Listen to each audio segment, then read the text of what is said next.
नमस्कार मैत्रिणींनो, आजच्या व्हिडिओमध्ये ना मी काही साड्या खरेदी केलेल्या आहेत बघा. तर तेच तुमच्यासोबत आज शेअर करणार आहे. तर कशासाठी केल्या, काय केल्या आणि मी साड्या कुठून खरेदी केल्या हे सुद्धा तुम्हाला पिशवीवरनं तर मला वाटतंय समजलंच असेल. तर किती आणि कोणकोणत्या मी साड्या खरेदी केलेल्या आहेत तर तेच मी तुम्हाला आज दाखवणार आहे बघा. व्हिडिओ लास्टपर्यंत नक्की बघा. आणि हो, व्हिडिओला लाईक करायला विसरू नका. तर ही बघा, तुम्ही कॉटनची साडी आहे. मला वाटते जवळजवळ सर्व लेडीजला माहीत असणार आहे. ही साडी खूप ट्रेंडिंग आहे, म्हणजे सध्या खूपच घालतात. कॉटनमध्ये आहे. तशी ही साडी खूप सुंदर आहे बरं का. लांबी रुंदीला सुद्धा खूप छान आहे. आणि याचा ब्लाऊज पीस हा बघा व्हाईट कलरचा आहे. ब्लाऊज पीसाला असं जास्त असं काही बॉर्डर वगैरे काही नाही आहे. फक्त खालच्या आणि वरच्या साईडला गोल्डन कलरचे छोटे छोटे काट आहेत. तर तर म्हटलं काही डिझाईन वगैरे करायची असेल तर म्हणून ना मी ब्लाऊज पीस सर्व साड्यांचे आज मला कट करायचे होते. म्हणजे हे आधीच यावरती मला वाटते तुम्हाला ब्लाऊजची कटिंग, बऱ्याचशा ब्लाऊजची मी कटिंग दाखवलेली आहे. कटिंग स्टिचिंगचे व्हिडिओ दाखवून झालेत. पण ज्यावेळेस मी साड्याची ब्लाऊज पीस कटिंग करत होते त्यावेळेस साड्यांचा सुद्धा मी ब्लॉग घेतला होता. म्हटलं नक्की तुम्हाला एखाद्या व्हिडिओमध्ये मी खरेदी केलेल्या साड्या दाखवेल. तर त्यासाठीच म्हटलं आज साड्या आहेत तर साड्याच दाखवाव्यात. तर तो ब्लाऊज पीस कट करून बाजूला ठेवला. तर ही बघा, ही काठपदरमध्ये साडी येते. सॉफ्ट सिल्कमध्येच आहे. ही थोडीशी शायनिंग साडी आहे. तर पण खूप सुंदर साडी आहे. साडी लांबी रुंदीला सर्व साड्या खूप छान आहेत. याचा हा ब्लाऊज पीस आहे आणि कलर म्हणता येईल तर असा वेगळाच कलर आहे. असा चिकू टाईप परंतु फिरता कलर आहे. म्हणजे धूपछाव कलरसुद्धा म्हणू शकतो. तर हा कलर ना थोडासा असा फिरता आहे. प्रत्येक वेळेस शेड बदलला जातो. कधी मेहंदी दिसतो, कधी असा चॉकलेटी इटकरी टाईप दिसतो, कधी याचे काठ बघा आहेत. तर ते काठ ना असे डार्क जांभळा कलर जसा असतो तर तशा पद्धतीचे काठ आहेत. तर ह्याचा पदर अशा पद्धतीने आहे. पूर्ण ब्लाऊज अशी साडी अशी पूर्ण प्रिंटेड बॉक्समध्ये आहे, चेक्समध्ये म्हणू शकता. तर अशा पद्धतीची ही साडी आहे. आणि याचा ब्लाऊज पीस बघा, हे बुट्ट्यांचा ब्लाऊज पीस आहे. परंतु ना हा ब्लाऊज पीस कट करताना ना मी एका गोष्टीसाठी कन्फ्यूज झाले. कारण खालून आणि वरून ते ब्ल्यूवाले काट आलेले होते ना, तर ते काट नेमके पाठीला लावायचे, कुठे लावायचे, काय करायचं ते म्हटलं कटिंगचा विचार करण्यासाठी ना मी ही केलं होतं. परंतु काय मी जसं मला ॲडजस्ट होतं तशा पद्धतीने मी कटिंग करून घेतलं. आणि मला वाटते मी नाहीच लावले ते काट. मला लावायचेच नव्हते. जांभळ्या कलरचे जे होते तर ते लावलेच नाहीत. मी फक्त ब्लाऊज पीसने खूप मोठे मोठे होते लांबी रुंदीला सुद्धा, त्यामुळे ना मी जास्त काही कटिंग केले नाही. मोजून 80 सेंटीमीटरच कटिंग केलं. म्हटलं साडी नेसल्याच्या नंतर निर्या तरी जास्त पडतात, परंतु तो कपडा नंतर वायालाच जातो. कारण मीच ब्लाऊज शिवत असल्यामुळे किती कटिंग करायचा मला बरोबर माहिती आणि माप तर बरोबरच माहिती असतं. तर मी 80 सेंटीमीटर हा ब्लाऊज कट करून घेतला.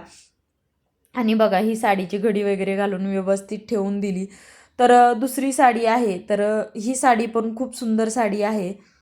तर मी ना ज्यावेळेस साड्या घ्यायला गेले होते का, तर त्यावेळेस ना मी एकच साडी घेण्यासाठी घरातून निघले होते. म्हटलं एक साडी घेईन. परंतु आपलं लेडीजचं असं असतं ना, एक साडीवर आपलं कधीच मन भरत नाही. ही आवडली घ्या, ती आवडली घ्या, असं होतं.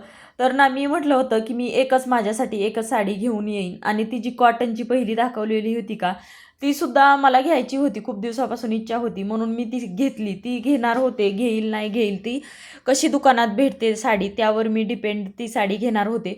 परंतु मी एकच फक्त लग्नाला घालण्यासाठी मला एकच साडी घ्यायची होती. ती साडी घ्यायला गेले होते बघा. आणि एवढ्या साड्या घेऊन आले. कारण मला साड्या एवढ्या आवडल्या ना, खूप सॉफ्ट. ही सुद्धा साडी एवढी सॉफ्ट होती ना, ही साडी ना जास्त करून माझ्या मिस्टरांना खूप आवडली. त्यांनी म्हटले ही साडी तू घेच म्हणून माझ्या आग्रह केला आणि त्यामुळे मी ही साडी घेतलेली आहे बघा. मला तर साडी घे म्हटल्यावर नको म्हणायला आपल्याला कधी आवडत नाही असं थोडं होतच नाही ना. त्यामुळे त्यांनी मला म्हटले घे साडी, खूप सुंदर आहे, तुला घालायला छान दिसते. आणि कमी प्राईजमध्ये सुद्धा होती. तशा ह्या साड्या महाग असतात. सेल चालू होता तर त्यामुळे मी ही साडी घेतली आणि खूप छान साडी आहे बघा. मला तर खूप पर्सनली खूप आवडली. कलरसुद्धा खूप आवडला आमच्या दोघांना पण, म्हणून ही साडी घेतलेली आहे. ही साडी अशी घ्यायची म्हणून असं काही नाही. लग्नासाठी मी दुसरी साडी खरेदी केलेली आहे बघा. पुढे दाखवते मी तुम्हाला. तर नाही, याचासुद्धा मी काय केलं, 90 सेंटीमीटरचा याचा ब्लाऊज पीस कट केला. कारण बाहीला लांबी वगैरे कशी करणार आहे मी ते ठरवलं नव्हतं.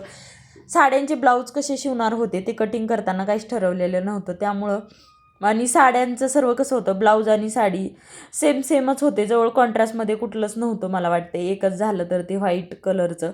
तर त्यामुळे ना मला साडीचा कपडा काढण्याची गरजच लागली नाही. त्यासाठी मला वाटलं की डिझाईन वगैरे करण्यासाठी ना साडीचा कपडा जर काढावा लागला तर, म्हणून मी लवकर पिको फॉललासुद्धा साड्या दिल्या नव्हत्या.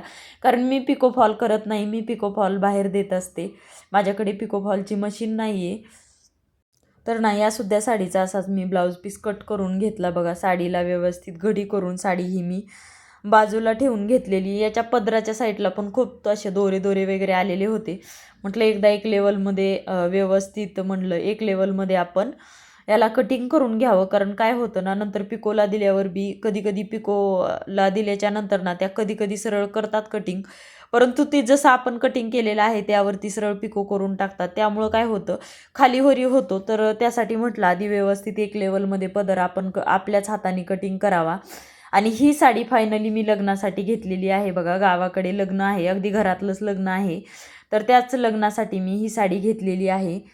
तर ना ही साडी एवढी सुंदर आहे ना, आणि मला आधीच घ्यायची होती. सिल्क पैठणीमध्येच मी घरातूनच ठरवून गेले होते, कारण माझ्याकडे पैठण्या भरपूर आहेत वेगवेगळ्या ह्याच्या, पण माझ्याकडे अशी सिल्क पैठणीमधनं पैठणी एकही नव्हती. खूप सॉफ्ट आणि शाईन देते बघा ही पैठणी. आणि हा कलर जो आहे का, तो असा पिंक कलर पण नाही म्हणता येणार, लाल पण नाही म्हणता येणार, असा राणी टाईप असा वेगळाच कलर आहे. खूप सुंदर दिसतो, अशा समोरासमोर तो खूप वेगळाच कलर दिसतो. आणि यावरती ना हा रेडीमेडचा ब्लाऊज आलेला होता बघा. म्हणजे दोन ब्लाऊज आले होते म्हणायचं. हा एक रेडीमेडचा या साडीवरती आलेला होता. कॉन्ट्रास्टमध्ये सध्या खूप ट्रेंड चालू आहे, परंतु याला ना साईड झिप आहे. माझं माप छोटा आहे, हा ब्लाऊज पीस खूप मोठा आहे, त्यामुळे मी अल्टर करून झाला, व्यवस्थित बसला. तर त्याला बॅक हुक फ्रंट हुक असं काहीच नाही, त्यामुळे मला घालायला खूप टेन्शन येतं असे ब्लाऊज. त्यामुळे मी शिवला तर यावर साडीचा शिवेल किंवा कॉन्ट्रास्ट घालन असं काही फिक्स ठरवलं नाही.